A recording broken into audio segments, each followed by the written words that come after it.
doing? What are we doing? And I'm like, I don't know. So they're nagging me, which is great because I just got 2 ex-wives who were total nags. For 18 long seasons, Kody Brown talked. He talked to his wives in moments of tenderness and in storms of frustration. He talked to his children with the tone of a man who demanded loyalty, but rarely gave it back in equal measure. He talked endlessly to producers, shaping his image for the cameras. And through it all, for nearly 2 decades, he talked directly to us, the audience, through the lens of reality television, weaving together a narrative of faith, family, and the supposed struggles of a plural lifestyle. But what Kody never realized, and what the network never imagined, was that every word, every sigh of irritation, every confession that slipped through his lips could one day be used against him in a court of law. Welcome to this investigation, where truths hidden in plain sight are brought to light. What you are about to hear is built on research, whispers from insiders close to the Brown family, and theories pieced together from the shadows of the world Kody thought he controlled. This is the story TLC never wanted told. If you believe the truth has been right in front of us all this time, hit that like button, so the algorithm knows this story matters, and subscribe with notifications on because you do not want to miss a single second of this deep dive. The end of the Brown family as we knew it did not strike like lightning. It came slowly, painfully, unraveling in front of millions who watched the illusion collapse piece by piece. First, Christine, who had always been the spiritual heartbeat of the family, found the courage to declare her independence. She packed her things, left for Utah, and in doing so shattered the fragile image of unity Kody had spent years forcing on camera. Then came Janelle, the steady realist who had been the family's backbone of reason.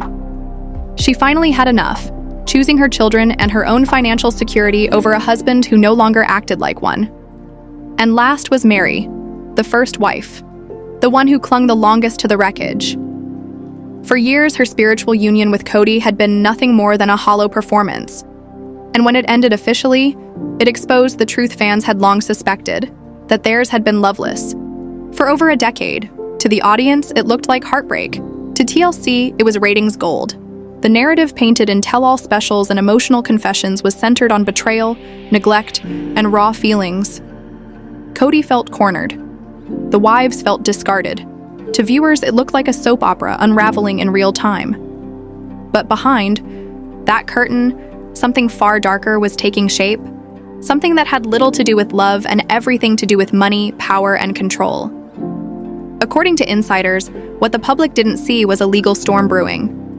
The departures of Christine, Janelle, and Meri weren't just emotional separations. They were the catalyst for one of the most complicated and contentious legal entanglements ever tied to a reality TV family.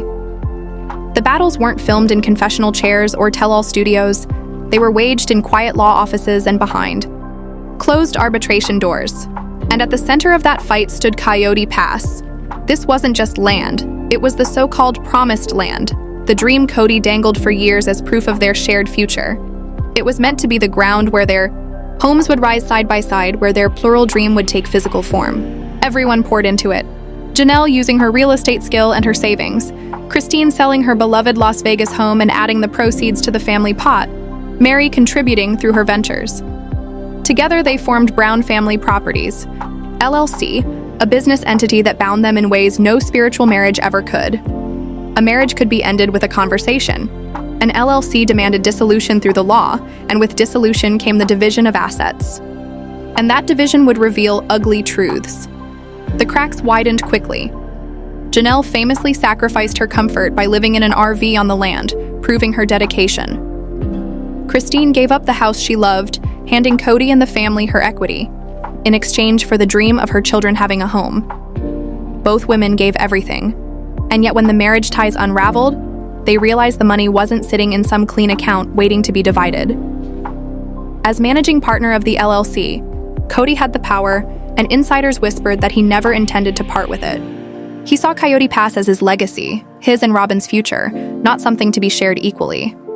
And as lawyers started digging, the fight turned vicious. Bank statements, property deeds, tax documents, operating agreements, every piece of paper was combed over as Janelle's and Christine's lawyers tried to show dollar for dollar who had invested what. But Kody's counter was as bold as it was manipulative. According to those close to the case, he argued that every dollar anyone earned was family money, God's money, and as patriarch, he had the right to steward it however he saw fit. He painted himself not as a thief, but as a leader making tough choices for the greater good. To outsiders, it could look like nothing more than a messy, faith-driven financial squabble. But to the women who had sacrificed, it felt like betrayal carved into legal stone. The wives' legal teams had stacks of receipts, but one thing they lacked was intent. They could show where the money went, but proving that Kody deliberately funneled everything toward Robyn while starving the others financially was a harder case. Without undeniable proof, Kody could still hide behind the veil of faith and family, claiming that all decisions had been made for unity, not favoritism. They needed something more. They needed Kody's own words to betray him. And that was when one lawyer posed a daring idea, a subpoena that could break the entire case wide open. For nearly 2 decades, cameras had been everywhere. In the houses, in the cars, during vacations, even in the most private of moments. TLC had mountains of raw footage, far more than whatever made it to air. For every argument trimmed to 10 minutes on TV, there were hours of unedited tension. For every carefully crafted tell-all confession, there were dozens of outtakes, half-spoken truths, and unguarded conversations. Somewhere in that archive, the lawyers believed, was the smoking gun, the proof of intent, that could finally expose Kody Brown in his own words. This moment, I'm sitting there going, no, keep one lot, sell the rest. No, sell the whole thing and get out of here. The unseen archive of raw footage became the new weapon in this high-stakes battle. The legal strategy, as sources described, was nothing short of genius. The Wives Legal Consortium filed a subpoena duces tecum, a direct order demanding the production company hand over tangible evidence. But they weren't asking for ordinary financial documents. They wanted something far more dangerous, every unaired second of footage. The focus was razor sharp, raw, unedited interviews and emotional reunion specials spanning more than a decade. Why? Because those settings were Kody's stage and his confessional booth rolled into one. On camera, he crafted a character. But in the tense minutes before or after the spotlight was fully on, when he thought he was venting to producers in private, the mask slipped. The lawyers knew that somewhere in those breaks, in the sighs and side comments, Kody's true intentions would bleed through. Think about the atmosphere of a tell-all shoot. The lights are blinding, the questions cut deep, the emotions are raw. Kody, under pressure, would often lash out or reveal too much. The attorneys weren't chasing the polished lines he fed to host Sukanya Krishnan. They wanted the cracks, the muttered words to producers, the cynical remarks, the offhand comments that could expose him completely. Faced with a binding court order, the production company had no way out.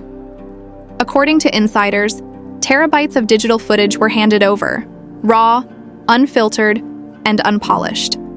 It was a mountain of the Brown family's most private, unguarded moments. For the lawyers, it was a gold mine. They began combing through the chaos, searching frame by frame, word by word. And they didn't have to dig long before stumbling onto revelations so explosive they threatened to blow apart every carefully constructed narrative Kody had ever spun. What they uncovered wasn't in the screaming matches or the staged tears. It was in the quiet sighs, the bitter asides, the moments he believed would never see the light of day. In his own voice, Kody Brown appeared to confirm every fear the wives had buried. And the first of those hidden grenades detonated at the feet of wife number 1, Meri. The first alleged tape has been described in chilling detail. It unfolded during a recent tell-all taping. A segment had just wrapped, one that dissected the definitive end of Kody and Meri's spiritual marriage. Meri, shaken and visibly hurt, remained on the couch. Cameras reset. A break was called. Believing he was no longer being recorded, Kody wandered over to a producer he trusted. His body language was dismissive, his voice sharp, his lapel mic still very much live. The producer tried to empathize, saying, "That was a tough one, man. She's really taking it hard." Kody's reply, now etched into legal whispers, cut like a blade. "Taking it hard? Please, you and I both know what's really going on. This whole spiritual marriage thing, it's just a storyline now. Meri's been out for a decade. I'm just playing a part for the cameras. That's what keeps the checks coming. For her, for me, for all of us. She knows it. I know it. We're basically actors. If true, that remark was devastating. For years, Kody's public stance about Meri had been carefully worded. He admitted the romance was gone, but cloaked it in spiritual terms. He framed it as a covenant still intact, a tragic struggle of faith, rather than a collapse of love. He dangled hope, even if faint, for Meri and the audience alike. But this off-camera confession stripped the facade bare. It revealed their marriage not as a sacred fight, but as a business tactic, a deception designed to keep the TLC paychecks flowing. And one phrase stood out like a knife: playing a part. Legal experts argue those words could be seen as an admission of fraud. The purpose? To keep the money coming. This wasn't just emotional manipulation, it was potentially financial, exploitation under the guise of faith. From Meri's perspective, the betrayal deepens. For years, she poured her time, her money, her choices into preserving a place in the family. She stayed in Flagstaff, sacrificing her independence and thriving businesses in Utah, believing her role as Kody's first wife still mattered. But if this tape is real, then Kody allegedly knew for years that their marriage was nothing but a prop. He allowed her to live in a false reality, not out of mercy, but because it was good for business. The will they, won't they dynamic between Kody and Meri wasn't just drama. It was a deliberate ratings machine, generating millions while she carried the emotional burden. In a courtroom, this wasn't the story of a neglectful husband. It was the potential story of a man orchestrating a fraudulent scheme, using family ties to pad his pockets. And when assets like Meri's share of Coyote Pass were on the line, that deception could prove catastrophic for his defense. The tape cracked open Kody's shield of plausible deniability. He could no longer pretend his choices were simply misunderstood. The recording suggested calculation, motive, and intent. But this was only the beginning. Once the attorneys realized Kody could so easily contradict himself when he thought the cameras weren't rolling, they knew exactly what to look for. A pattern of deception had been established, and the next alleged clip they unearthed didn't just touch on emotional betrayal, it cut directly into the financial heart of the family. This time, the woman at the center wasn't Meri, but Janelle, the one who had for decades been the family's economic engine. According to insiders, the clip came from the raw tapes of a season documenting Janelle's choice to move into an RV on Coyote Pass. On air, Kody had presented it as a quirky, independent move by Janelle, part support, part exasperation. But the raw footage painted another picture. Off-camera, Kody allegedly dropped the mask once more. He said, "It's simple. Everyone gets hung up on spreadsheets and numbers, but that's not how patriarchy works. That's not how a kingdom works, financially. Janelle's great. She's my partner in business. She's a fantastic CFO. But Robyn? Robyn is my soulmate. And in my world, money follows the soul. The best of everything, the resources, the protection. It goes where the heart of the family is. Money follows the soul." Let those words linger. Money follows the soul. To Kody, the soul wasn't Janelle or Christine or Meri. It was Robyn. And in that single phrase, the entire financial imbalance of the Brown family was laid bare. Unfair question, because you don't have any idea what work she has done, what she has done as a person, the sacrifices. This alleged statement, more than any deed or bank record, became the Rosetta Stone for decoding the collapse of the Brown family's finances. Legal analysts we spoke with described it as nothing less than the smoking gun, proof of financial misconduct and breach of fiduciary duty inside the family's LLC. And when we break down the fallout of these words, the one most deeply affected is Janelle Brown. For decades, Janelle was the backbone of the family's financial structure. While other wives often stayed home to raise children, Janelle held stable full-time jobs. Her paycheck, her discipline, and her consistency kept the massive household afloat. When the Browns purchased Coyote Pass under their LLC, she entered I-Corps into that agreement not just as a wife, but as a serious business partner, contributing capital, expecting a return in the form of land and a future home. Kody's remark, "Financially, Janelle is my business partner," might sound like praise in isolation, but paired with "Robyn is my soulmate, the money follows the soul," it becomes a cruel demotion. He admitted her value lay only in dollars, reducing her role to CFO of a kingdom where Robyn was the only true shareholder. That one sentence was a revelation. It wasn't an attempt to divide fairly. It wasn't even mismanagement. It was an outright declaration of intent, that the communal pot was never going to be split equally. His words implied that Janelle's, Christine's, and Meri's money had been siphoned to build a comfortable life for himself and Robyn. Suddenly, years of strange financial decisions snapped into focus. Why was there always money for Robyn's sprawling rental home, while Janelle ended up living in an RV? Why did Isabel's surgery become a battleground, while Robyn's lifestyle and nanny were unquestioned expenses? Kody's alleged mantra, "the money follows the soul," answered it all. It was affection-based economics, not partnership-based equity. From a legal perspective, this was a bombshell. Within an LLC, the managing partner, Kody, was legally bound to act in the best interests of all partners. To admit, even privately, that he prioritized one partner over others for personal reasons wasn't just bad optics. It was misappropriation, intentional, and systematic. For Janelle's legal team, this alleged clip would be priceless. Every dollar she contributed could now be reframed as exploitation.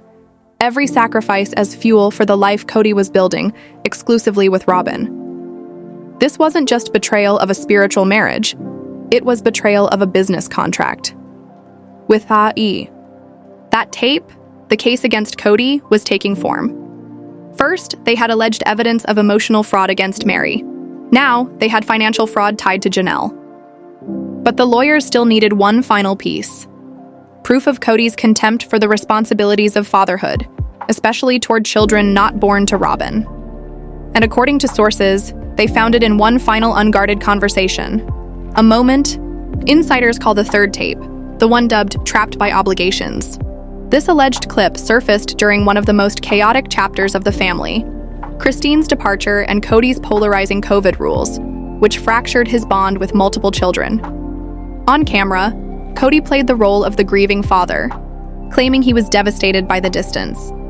But off camera, when venting man to man, his words painted a different story. A crew member tried to comfort him. "Tough day, huh?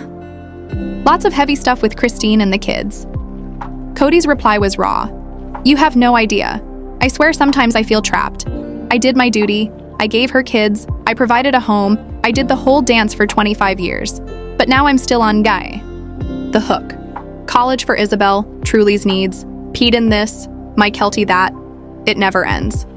With Robyn's kids, it's different. They're my family right now. With Christine's kids, it just feels like I'm stuck paying for a life I don't even want anymore. If true, this statement cut deeper than anything else. The foundation of plural marriage as the Browns had always sold it was unity. That all 18 children were equally loved, equally parented.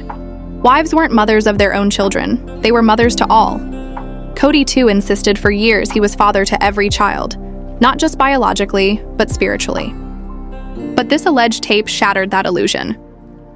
The moment Christine walked away, Kody's view of her children shifted from responsibility to burden. He drew a brutal line. Robyn's kids were family. The others were obligations. That distinction was catastrophic. For Christine, it was emotional devastation. For lawyers, it was legal dynamite. Even outside marriage law, parental obligations don't vanish. Courts uphold child support and shared assets for children's welfare. Christine's attorneys could argue Kody's alleged words proved not just neglect, but intentional abandonment of duty. It also explained years of painful moments viewers had witnessed. His refusal to travel for Isabel's surgery, his coldness toward Christine's older children, his distance from the household after enforcing his strict protocols. He claimed it was about health and safety. But this tape suggested it was about something darker. He simply didn't want the obligation anymore. He felt trapped, and he wanted out. By now, the wives' legal team had a trifecta of alleged evidence: emotional fraud with Meri, financial misconduct with Janelle, and abdication of parental duty with Christine. Together, they painted not the picture of a struggling patriarch, but a man actively dismantling the very family he built, consolidating all loyalty and resources around Robyn. And that's when the stage shifted. No longer was this drama playing out on a TLC tell-all couch. It moved into the cold precision of a courtroom.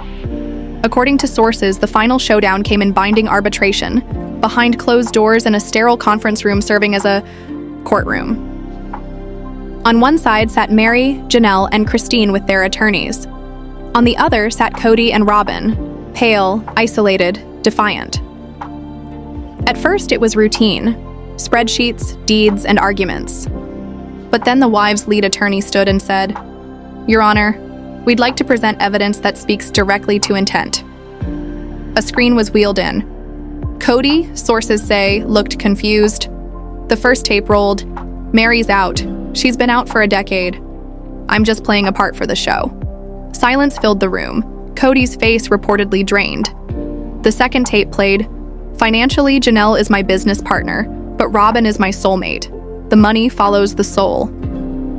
The alleged admission hit like a cannonball.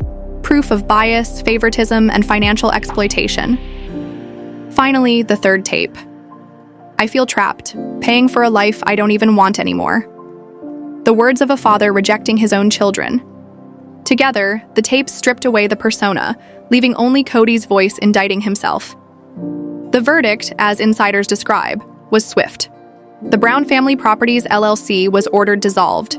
An independent trustee was assigned to sell Kody. Pass. Proceeds were divided not equally, but heavily in favor of Janelle and Christine, reflecting their contributions and Kody's alleged misconduct. Emotional damages were awarded to Meri and Christine. The dream of Kody Pass ended, executed by court order. Kody and Robyn, left reeling, faced crushing financial judgments that erased much of what they had consolidated. His so-called kingdom lay in ruins. In the end, Kody wasn't undone by Christine's defiance, Janelle's independence, or Meri's loyalty. He was undone by himself. For nearly 2 decades, he never stopped talking, never stopped performing, but he forgot the golden rule. The microphone is always on. And when it mattered most, it was his own words, unguarded, raw, undeniable, that became the tapes which destroyed him. His legacy now isn't just the collapse of a plural family, it's the sound of his own voice, recorded in secret, revealing the truth he never wanted anyone to hear.